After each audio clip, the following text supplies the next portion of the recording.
எப்ப பார்த்தாலும் வீட்ல கணவன் மனைவிக்குள்ள காரணமே இல்லாம சண்டை வருதா? பண கஷ்டம் உங்கள பாடா படுத்துதா?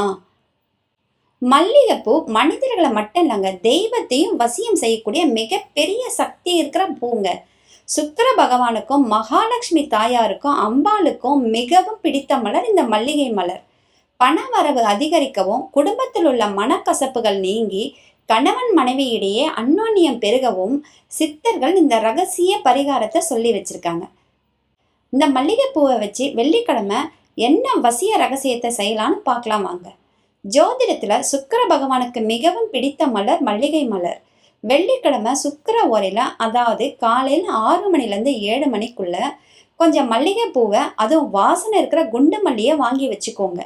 உங்க பூஜை அறையில மகாலட்சுமி தாயாருக்கும் சுக்கிர பகவானுக்கும் இந்த மல்லிகை பூவை சாத்துங்க. ஒரு கண்ணாடி பவுலை எடுத்துக்கிட்டு அதுல கொஞ்சம் தண்ணியை ஊற்றி அதுல 2 ஏலக்காய், கொஞ்சம் பச்சை கற்பூரம், அப்புறம் இந்த மல்லிகை பூக்களை போட்டு ஹாலில் வைங்க. மல்லிகை பூவோட வாசனையும் பச்சை கற்பூரமும் ஒன்னா சேரும்போது வீட்டில் இருக்கிற சண்டை சச்சரவுகள் எல்லாம் விலகி கணவன் மனைவிக்குள்ள பயங்கரமான அந்யோன்யம் உண்டாகும். சுக்கிரவசியம் ஏற்பட்டு பண வரவும் தாறுமாறா உங்க வீட்டில் அதிகரிக்கும். அடுத்த நாள் வாடிய பூக்களை மரத்தடியில போட்டுருங்க. தொடர்ந்து செஞ்சு பாருங்க, வீட்டில் நிம்மதி நிலைக்கும், பண வரவு அதிகரிக்கும். இந்த வீடியோவை ஷேர் பண்ணிட்டு நம்ம சேனலை சப்ஸ்கிரைப் பண்ணிடுங்க.